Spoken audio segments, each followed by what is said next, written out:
I'm a venture capitalist based in Jerusalem, also a social entrepreneur and business entrepreneur. We are starting a panel with Shira Ruderman, a philanthropist and social activist, and executive director of the Ruderman Foundation, and Elie Altschuler, who is a friend, and in my mind, one of Israel's rock stars when it comes to social change and social activism. The topic of our panel is education for social change.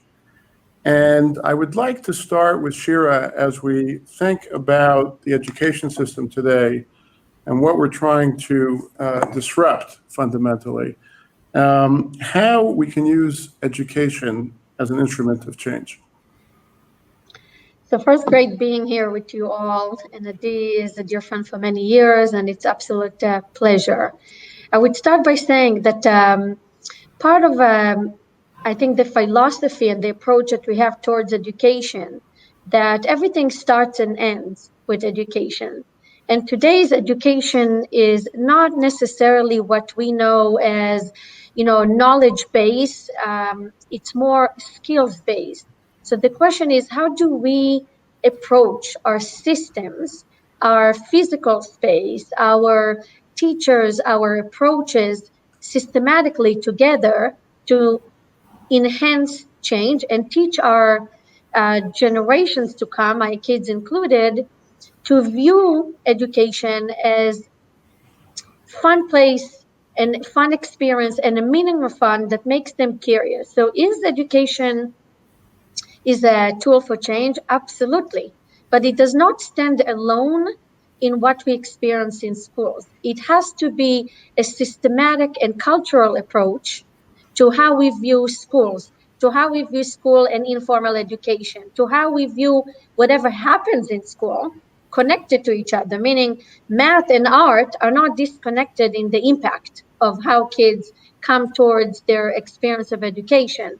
So for me, when I think about education, I think about it as, much more exciting and more meaningful and fulfilling experience. And I think about, I'll finish by saying that my elementary experience when I grew up in Israel, studied in Israel, was one of the most phenomenal things I remember, because it was clear to me that all the experience that I have from one class to another, between the interaction between the teacher and the students, is not isolated experiences. It's coming together. So the inclusive approach and diverse approach to education, in my mind, starts with how we see the role of education today in our life. Thank you, Shira. Elie, I want to ask you to dream for a second. And I think as all entrepreneurs are agents of change and are dream catchers, I'd like you to share with us how you imagine if we were starting over again from scratch and redesigning the education system with a blank sheet of paper, how would you go about setting it all up for us? Elie, that's a very big question. And wow, okay. It's never a small one with you, huh? So if I can rebuild the education system all over again, what would I do? With a blank sheet of paper, it's all yours. Wow, okay. So, okay, I'll try. I see a system, or I see communities, actually. I mean, what is education? Education is everything, right? Everything is education. The way we think, the way we perceive life, the way we learn, the way we see ourselves, the way we believe in everything, our desire, everything is affected, impacted by education. So I see system where, first of all, it doesn't divide people based on a category or one element in their identity. Can be anything from, because today we separate. We say, okay, what is your age? Let's put you in a system where you find people like yourself, meaning yourself, you have the same age. you have disability, you are deaf. Okay, let's put you together with deaf people with hearing problems. Because you are the same people and you have the same needs, so you'll be in a special system. You are Orthodox, you're ultra Orthodox, so let's put you in a ghetto with people like yourself, and we'll give you the best education. But it's so messed up, because the only way you've been perceived every day of your life is from a perspective from only one part of who you are. I'm not just, I'm not a person with Down syndrome. It's not what I am. I could have Down syndrome, but it's, I'm smart, I'm funny, I'm stubborn, I love soccer, I love cooking, I have so many things. It's not just one thing. So if I can build again the system, it wouldn't be about segregating people based on one element, saying that now, because as Shira said, we want diversity. It's an asset. It's not a burden. The only way we can grow, we can be educated, is if we will be with people that are different from us. And we are different. That's reality. That's life. We don't want society that everybody are the same, that they need to kind of, beat some kind of diversity that they have in order to fit in. Every time that you hear the word despite, you are in the world of segregation. Despite the fact that I'm a woman, I'm a CEO. Despite the fact that I'm Ethiopian, I'm a pilot. Despite the fact that I'm on the autism spectrum, I can volunteer to the army. So if I can rebuild it again, it will be an inclusive system where diversity is a privilege and it's an opportunity. And then I think we can fix everything from there. Thank you, Elie. And I'll share with everybody that you've started, that you're building a new school system here in Israel called Inclu, and making some headway there. Shira, you've been at this for a while. Actually, because of you, because of your support and everything you gave us. Okay, none of that. Shira, I'm fairly new to kind of the activist in social change through education. I've been at it for 7 years. I think you've been at it for much longer. And, what I'd really like to know is, are we making an impact? Is this working? People always view the battleground of education as the opportunity to change the future, engage children while they're young, and make a difference. With your perspective, how do you think we're doing so far in this effort to really make social change? So I would say that first, I'm an educator myself. So when I look at the question, I look at that with different hats. One is an educator, as a teacher, as a manager. One is a mother of 4 kids in the education system. And of course, as an activist and philanthropist that fund and support a lot of initiatives in this sphere. And I would like maybe to just say that one of the missing elements in how to answer this question is what audience we're looking at. Are we successful? By and large, we can say, yes, we are. Do we make an impact? Of course, you change one person. There's a phrase in the Bible that says you impacted one person, you changed the world.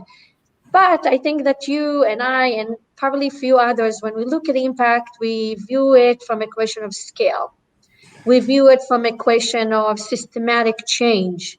We try to understand how we as philanthropists that are not responsible, in my view at least, to the public sector and to the solutions. We are partners in it.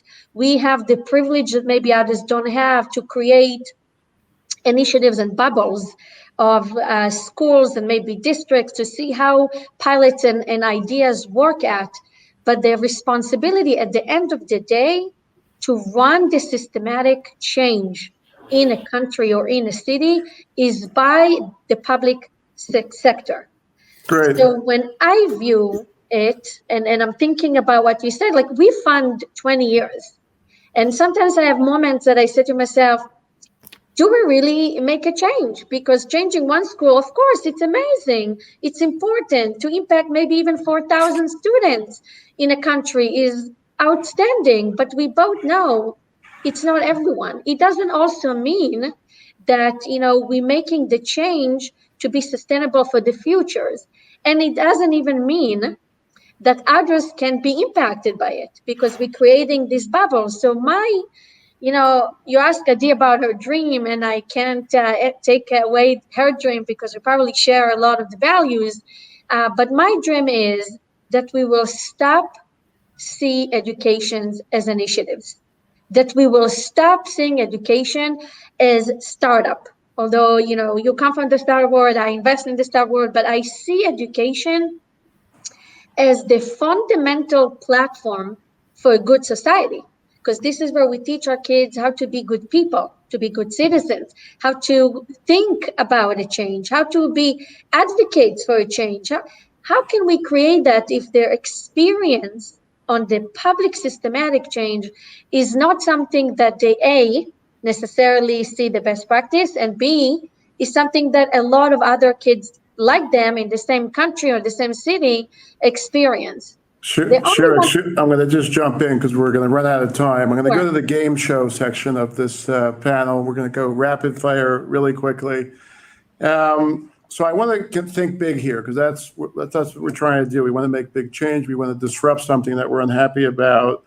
I'd like you just very quickly, each of you, to think of one element which is profoundly going to change in the coming years in education. For me, at Pico Kids, it's all about creating a values-based framework. Shira, some of the stuff you addressed, to teach kids not only skills, but values, identity, and things that can fundamentally bind us towards a better future.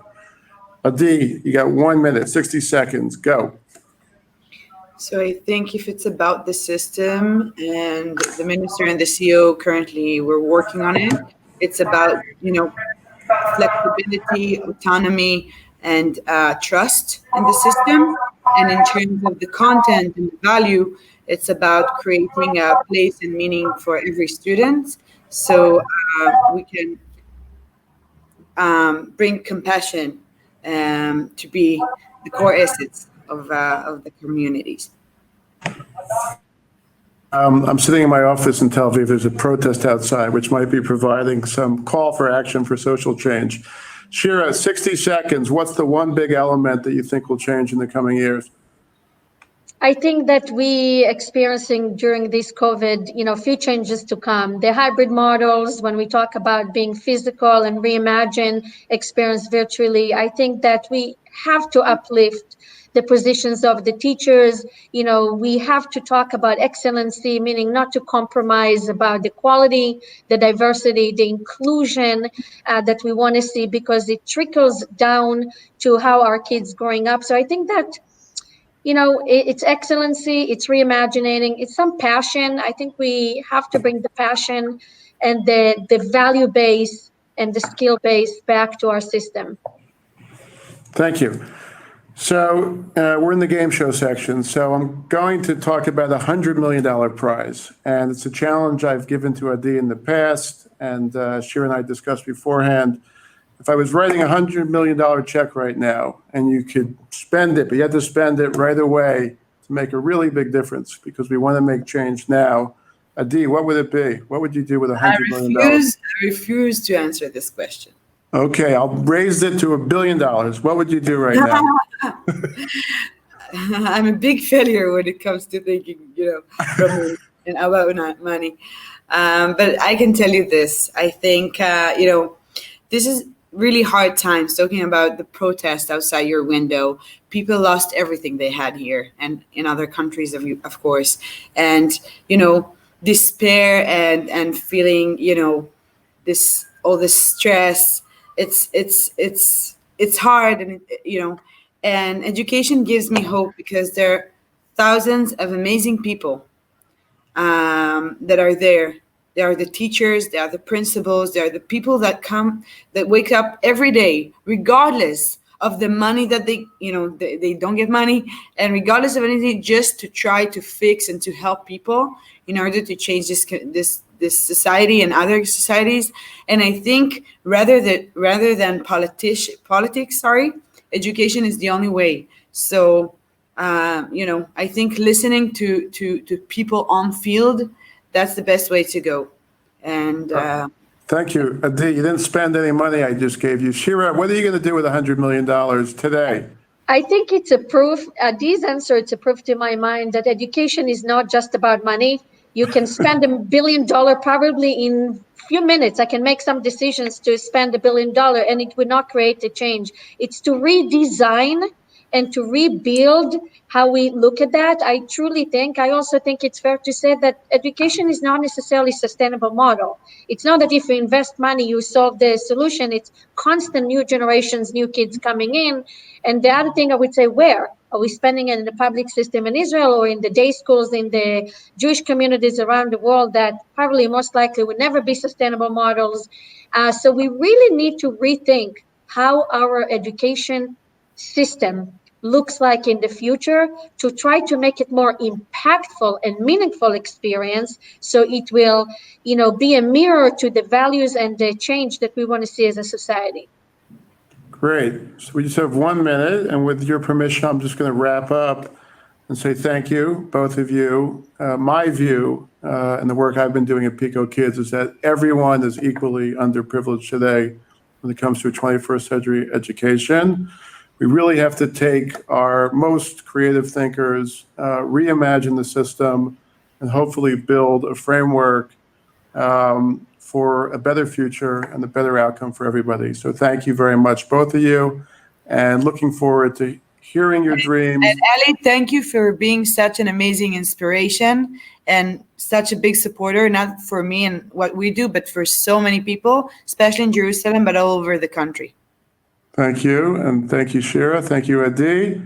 And I hope we can all catch our dreams and make a difference. So thank you. Amen. Thank you.